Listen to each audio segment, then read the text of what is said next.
¿Qué tal? ¿Cómo les va? Muy buenos días. Tal como les anunciábamos, nuestra entrevista hoy es con Alejandro Sánchez, presidente de la Cámara de Diputados, pero además una de las figuras principales del Movimiento de Participación Popular aquí en Montevideo y también en la Dirección Nacional. ¿Cómo le va? Buenos días. Gracias por acompañarnos. Bueno, muy buenos días. La verdad que es un gusto estar acá con ustedes. Ya pasaron algunos días de las elecciones departamentales. ¿Qué balance hace de lo que ocurrió el pasado 10 de mayo? Bueno, yo diría, el balance en términos generales es positivo, como lo analizamos nosotros, más allá de que tiene ciertas particularidades. En primer lugar, el Frente Amplio logra obtener una serie de intendencias importantes para el país, logra ganar en los departamentos que son más densamente poblados, logra retener Montevideo, que se había puesto en duda las posibilidades que tenía el Frente Amplio previo a la campaña, ¿no?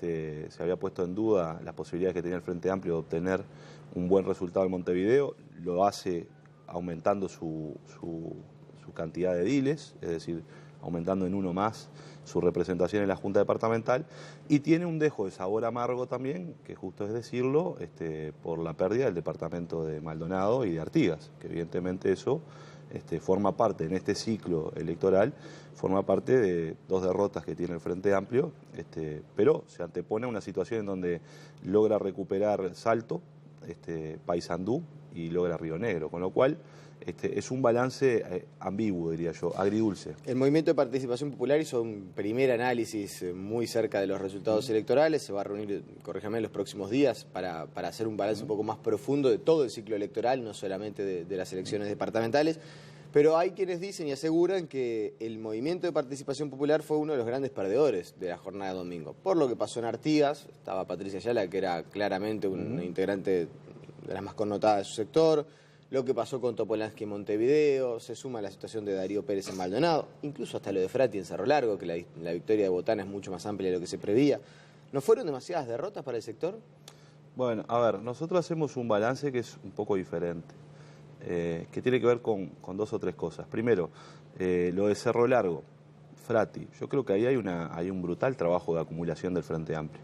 Habría que ver qué es lo que pasó hace 5 años atrás en el departamento de Cerro Largo. Hoy el Frente Amplio tuvo posibilidades durante la campaña y se analizó de esa manera de tener chances de poder acercarse a ganar el gobierno. Después no sucedió, pero de todas maneras, la 609 en el departamento de Cerro Largo era la quinta fuerza política hace 5 años atrás. El Frente Amplio estaba mucho más lejos y la victoria de Botana fue por un amplio margen hace 5 años atrás, cosa que es diferente ahora. Es decir, hay un proceso de acumulación en Cerro Largo, si bien no permitió llegar al gobierno, sí permitió consolidar un proceso del Frente Amplio en ese departamento, un departamento de tradición blanca muy grande, donde el Frente Amplio se va afianzando como una fuerza política que tiene condiciones para disputar el gobierno. Yo creo que eso hay que valorarlo en ese sentido. Es decir, los análisis no pueden ser todos resultadistas, más allá de que estamos en campañas electorales y competimos en 19 departamentos y por supuesto uno quiere o intenta ganar en todos, pero de alguna manera eso no sucede. Con respecto a Lucía, yo creo que Lucía fue un aporte a la campaña del Frente Amplio. Me parece que más allá de que hay una enorme cantidad de frente amplistas y quedó demostrado que eligieron a Daniel Martínez, donde muchos de los que eligieron a Daniel Martínez fueron votantes de la 609 en el mes de octubre. La 609 de octubre a mayo perdió 80.000 votos, tuvo 80.000 votos casi menos. la mitad. Entonces nosotros decimos, la 609 se mantiene en 12 departamentos como la primera fuerza política del Frente Amplio, lo cual eso es muy bueno. Y entonces uno no lo puede evaluar como una derrota electoral del MPP, primero porque mantiene en una cantidad enorme de departamentos, siendo la primera fuerza, también en Montevideo es la primera fuerza de la 609. Ahora, evidentemente, hay un mensaje porque hay 80.000 votantes de la 609 que decidieron no votar. Y yo creo que eso se explica claramente que los montevideanos y los frente amplistas particularmente se plantearon votar a un candidato que entendían que era la renovación. Y en función de eso eligieron votar a Martínez y luego de votar a Martínez decidieron con qué lista acompañarlo y evidentemente la 609 no acompañaba a Martínez. Ahora, lo de Lucía fue un aporte para que el Frente Amplio ganara en Montevideo, yo creo que fue muy bueno. Así que yo no hago un resumen nuestro resumen no es la gran derrota del MPP, sino nuestro resumen es el MPP trató de hacer el máximo esfuerzo poniendo los mejores compañeros que teníamos para los diferentes departamentos y la campaña, donde evidentemente eso fue un aporte fuerte para el Frente Amplio. Y con el resultado opuesto, Siempre es fácil hablar con el diario del Con el lunes. diario del lunes. Pero ¿no se perdió el MP una buena oportunidad de presentar una figura de renovación? Se había mencionado en su momento la posibilidad que usted mismo fuera candidato, que la ahora ministra de Industria, Carolina Cose, también pudiera ser candidata. ¿No se perdieron una oportunidad de empezar a presentar cuadros nuevos a la ciudadanía? Eso no sucedió. Nosotros partimos de un análisis diferente. Con el diario del lunes uno puede analizar otras cosas. El análisis que hicimos en el mes de diciembre era que la Intendencia de Montevideo podía estar en riesgo, que era necesario, por tanto, que el Frente Amplio propusiera candidatos fuertes y de peso político para la competencia electoral. Era la primera vez que el Frente Amplio, además, se presentaba a una elección con múltiple candidatura. Y nosotros entendíamos que el espacio político en el que nosotros estamos tenía que tener un candidato. Tenía que tener un candidato, es decir, el grupo de los 8 o ese entorno. Tenía que presentar un candidato y nos parecía de que era necesario poner un peso pesado, si se quiere, en la competencia, que ayudara definitivamente a torcer la balanza y poner al Frente Amplio en condiciones de ganar y ganar con un buen margen electoral. Y yo creo que fue correcto el análisis. Correcto el análisis porque creo que fue, como decía recién, un aporte importante la candidatura de Lucía al frente, donde nosotros hicimos una cantidad de propuestas, donde nos movilizamos mucho, donde Lucía puso mucho de ella en esta campaña, pero bueno, hubo un mensaje evidente de los Frente Amplistas que entendieron que el intendente tenía que ser Martínez. Para nosotros, tarea cumplida. El Frente Amplio es gobierno en Montevideo nuevamente, nosotros trabajamos muchísimo por este gobierno y vamos a respaldar el gobierno que siga hacia adelante. Los procesos de renovación, bueno, yo creo que los procesos de renovación justamente son procesos, ¿no? No los veo como cortes abruptos. Yo no creo en esas ideas de renovación donde hay que sacar a todos los viejos y poner a los jóvenes. No creo en la renovación en el sentido de la cédula de identidad. Si bien creo que hay que renovar generacionalmente, por una razón biológica, tiene que haber nuevas generaciones que se incorporen y asuman responsabilidades, creo más en la renovación que tiene que ver con ideas, con propuestas y con pensar los problemas del Uruguay, porque tenemos problemas nuevos, además. Entonces necesitamos tener nuevas ideas y levantar un nuevo proyecto de desarrollo de nuestro país que resuelva esos problemas. Esa es la renovación verdadera y es un proceso en donde van asumiendo responsabilidad un montón de compañeros. La 609 en particular ha hecho un proceso bien interesante, donde tenemos un montón de compañeros en cargos de responsabilidad bien interesantes. Además, el Parlamento de la República, la 609, tiene un montón de compañeros jóvenes que han asumido responsabilidades. Tenemos la diputada más joven que viene del departamento de Salto, que es Manuela Muti, y hay otros compañeros más. Sebastián Sabini en Canelones, que encabezó la lista de la 609 en Canelones. Yo, que capaz que no me siento tan joven, aunque tengo 35 años, encabecé la lista en Montevideo. Es decir, hay un proceso, pero también hay otros compañeros como Carolina Cose, que es otra generación, pero que también se incorporan a la política y son caras nuevas y renovaciones importantes para la izquierda. Ya perimió, ya prescribió, pero ¿es verdad eso que se dice que en diciembre en realidad ustedes pensaban en la candidatura de José Mujica a la Intendencia y fue el propio Mujica el que propuso a Topolansky? No, yo, la verdad... Ya pasó, ya le No, podemos sí, revelar. ya pasó. Yo, lo que sí puedo decir es que, no en el MPP, hubieron sectores aliados al MPP que en algún momento propusieron la posibilidad o la eventualidad de una candidatura de Mujica.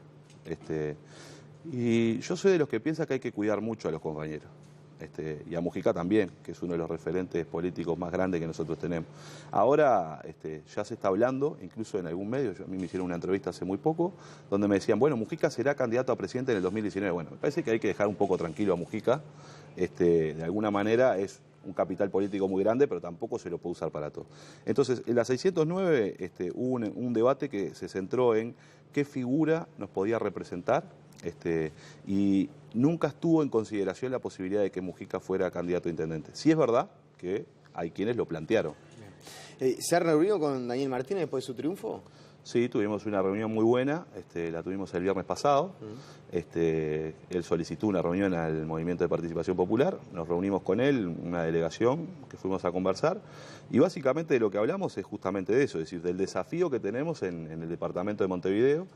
Daniel nos expresó que él tenía intenciones de reunirse con nosotros por dos razones fundamentales. La primera es que somos la primera fuerza dentro del Frente Amplio, pero la segunda es que esta experiencia de competencia dentro del Frente Amplio no podía mellar o dificultar el relacionamiento en la construcción del gobierno hacia adelante, ¿no? Es decir, un poco fue la idea de decir, bueno, hagamos un resumen después de la campaña, asumamos cuáles son los compromisos hacia adelante, y fue de lo que estuvimos hablando, y yo creo que fue una excelente reunión, donde se estuvo analizando, bueno, por dónde comenzar la tarea, digamos, del nuevo gobierno que asumirá dentro de poco. Y es mano de Daniel Martínez, obviamente, pero esperan una señal de consideración para con el movimiento de participación popular. Por lo pronto, por ejemplo, al momento de definir el gabinete, que no sea simplemente discursivo, una reunión, sino que haya también una señal política por parte del intendente electo. Bueno, de eso se estuvo hablando. Él está armando una serie de criterios a la hora de conformar el gabinete, que nos los planteó y nos dijo que nos iba a acercar cuáles iban a ser los criterios que él iba a emplear para empezar a estructurar el gabinete. Y nosotros lo que le planteamos fue muy claro en esa reunión. No lo hicimos público en su momento, pero lo puedo hacer ahora porque yo participé de esa reunión. Y le dijimos que él tenía la total libertad para armar el gabinete que entendiera que necesitaba para llevar adelante la gestión de la intendencia, ¿no? Y eso para nosotros es importante. Es decir, Daniel Martínez es el intendente de Montevideo y tiene que tener la libertad absoluta de elegir el gabinete y los compañeros que lo van a desempeñar en su tarea allí, los que él entienda que pueden cumplir con esa función. Y que la 609 estaba a la orden, el MDP estaba a la orden para trabajar desde el lugar que le tocara sin ningún tipo de condicionamiento ni ningún otro tipo de planteo. Y creo que eso fue de recibo. Incluso quedamos en que en estos días él nos iba a enviar a nosotros, como al resto del Frente Amplio, cuáles iban a ser los criterios con los cuales se iba a conformar el gabinete, y bueno, y a partir de eso veremos cómo se va desempeñando. ¿Y tuvieron algún reproche para hacerle por cómo se desarrolló la campaña? Porque hay gente con la que hablé del Movimiento de Participación Popular que me dice, bueno, en realidad nosotros hicimos una campaña muy leal, nunca hubo una agresión, pero del otro lado interpretamos que se movieron un poco de lo que habíamos arreglado en la previa. A ver, toda campaña electoral, incluso en este caso que es entre compañeros, genera hechos y momentos que responden a la coyuntura, que responden al temperamento, que responden a circunstancias muy puntuales. Sucede en todas las campañas, sucede entre los candidatos de los partidos, entre los candidatos, en este caso del Frente Amplio, pero yo creo que son cosas de campaña, que en realidad uno se puede enojar por un comentario o enojar porque hubo un problema pintando muros, que eso es otro de los problemas de las campañas electorales siempre, pero me parece que eso las cosas hay que mirarlas. Pero se habló y quedó saldado. Sí, eso se conversó en el sentido, bueno, hubieron algunas dificultades, pero acá hay una voluntad política de acuerdo y hay una voluntad política de construir juntos. ¿Y no es mucho peso específico que el Partido Socialista, de hecho en las elecciones de octubre fue el cuarto sector del Frente Amplio, rondó el 12%, tenga el presidente de la República, es verdad, ya no es de la orgánica del Partido Socialista, pero es socialista, tenga el director del OPP, la presidenta del Frente Amplio, y además tenga el intendente de Montevideo? ¿No es un peso específico demasiado importante para el respaldo electoral que tuvieron los socialistas por pronto en octubre? Sí, a ver, hay más socialistas en el gobierno y es muy bueno que haya más socialistas, como también hay de otros compañeros. Yo mencionaba los cargos No, pesados, está bien, ¿no? no, está bien, sí. Primero, a mí me parece que eso demuestra que la gente, uno no la lleva de las narices a votar de una manera todos los días.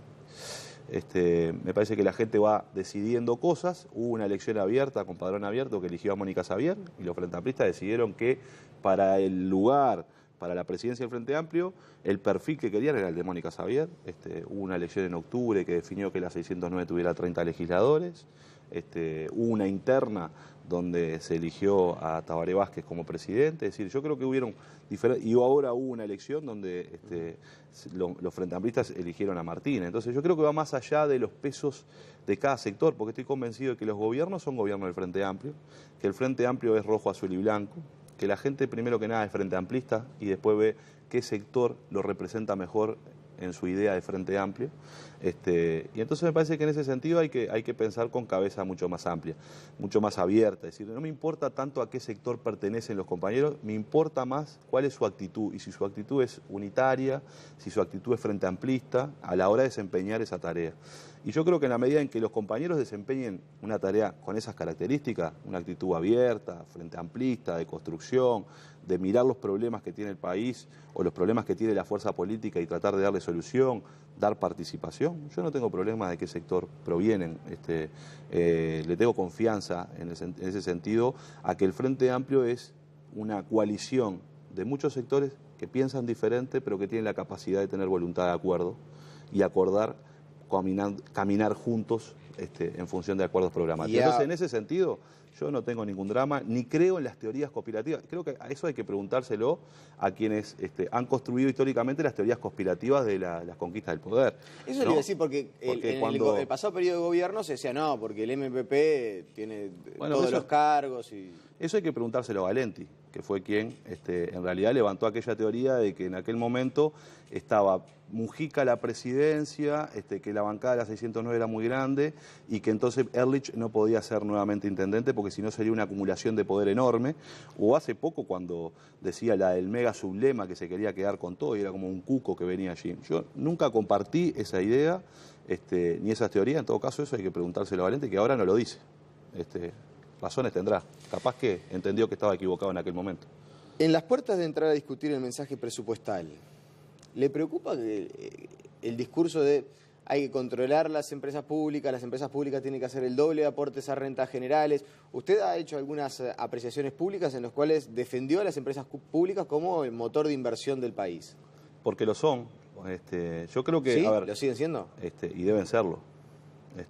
Aquella frase de lo fueron, lo son y lo tendrán que seguir siendo en el futuro. No parece ser el escenario más probable. No, yo creo que va a terminar siendo ese escenario.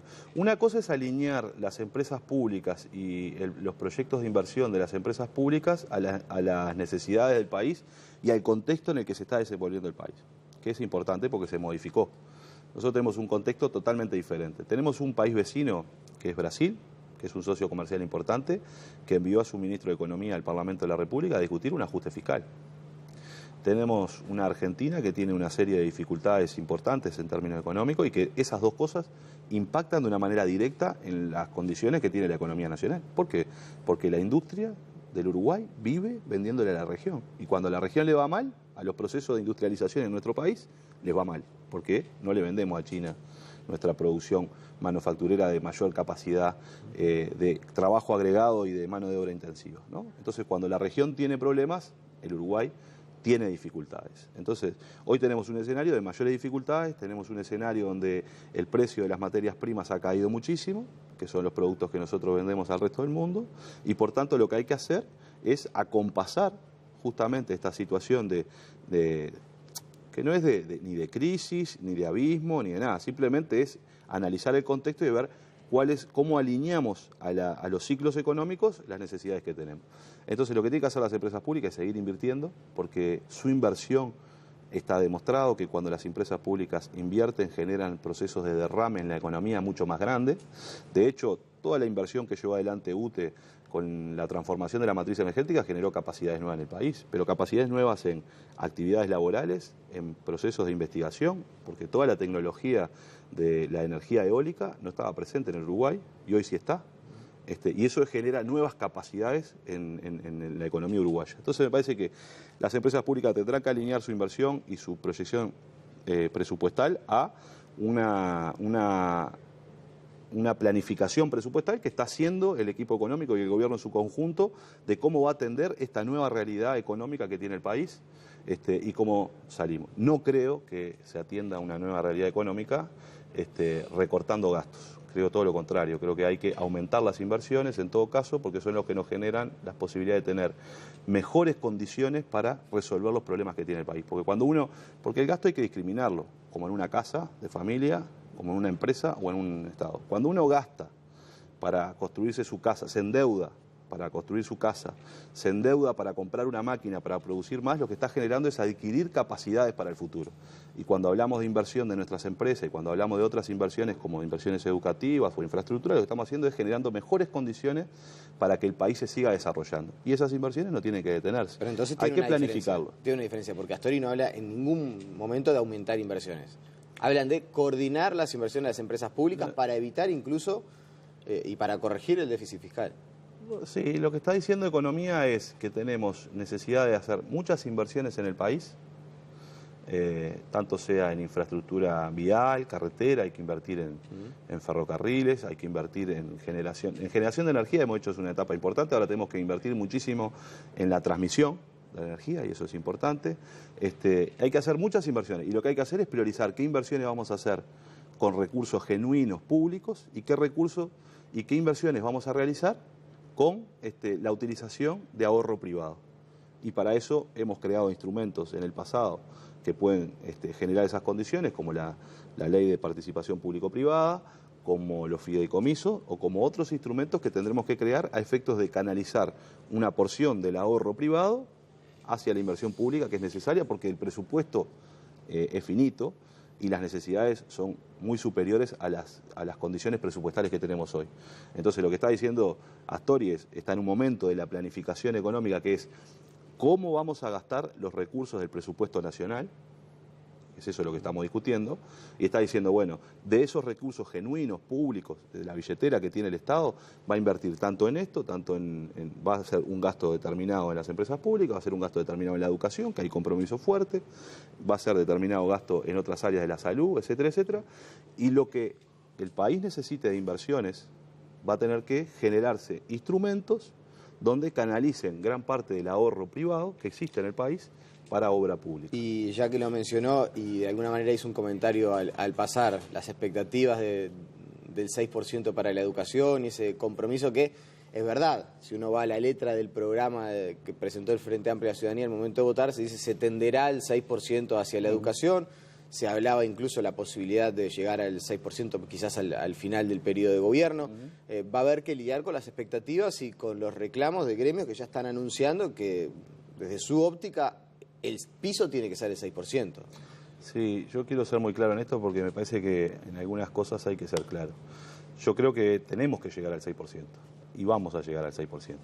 En realidad, el llegar al 6%, a mí se me dificulta la discusión cuando hablamos de porcentajes nada más. Yo creo que hay que hablar de qué vamos a hacer con el 6%, ¿no? Me parece que hay que discutir al revés, es decir, hay que decir cuáles son las necesidades de la educación pública, cómo las resolvemos, y eso me va a terminar dando la suma de un porcentaje determinado del PBI.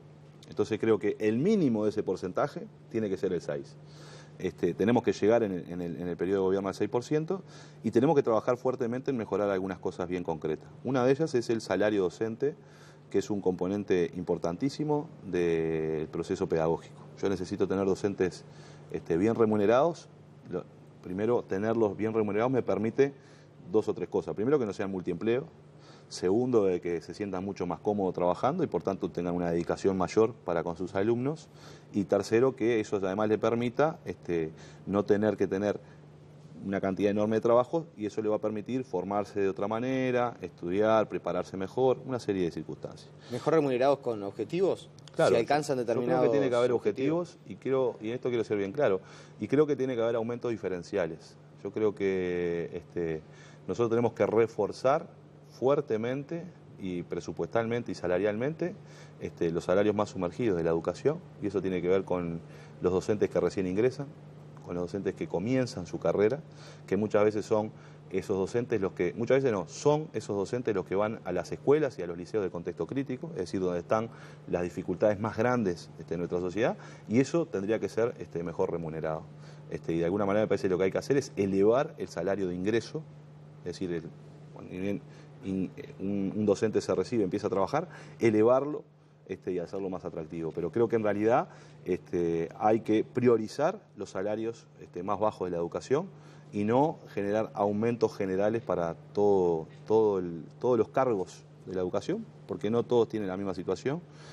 Hay cargos de conducción que se ganan buenos salarios en la educación pública también. De hecho, hay muchos cargos en la educación pública en primaria que ganan mucho más que un legislador de la 609. Por nuestra propia voluntad, porque tenemos topes salariales, pero hay docentes, hay inspectores que ganan mucho más. Entonces yo no creo que el aumento tenga que ser ahí. Yo creo que el problema lo tenemos en que el salario de inicio de la carrera docente es demasiado bajo y eso hace que muchos jóvenes no elijan esa carrera, y ese es un problema, porque también tenemos que tener la necesidad de formar los futuros maestros y para eso tiene que ser atractivo en términos de ser una profesión socialmente respetada, querida y promovida, pero también eso tiene que ver con que pueda vivir de eso y de alguna manera son las decisiones que toman las personas a la hora de elegir cuál es su vocación. Entonces me parece que tiene también ese componente de buscar que la carrera docente sea una carrera justamente remunerada, que le permita vivir dignamente a los docentes, que le permita llevar adelante. ¿Pero por qué?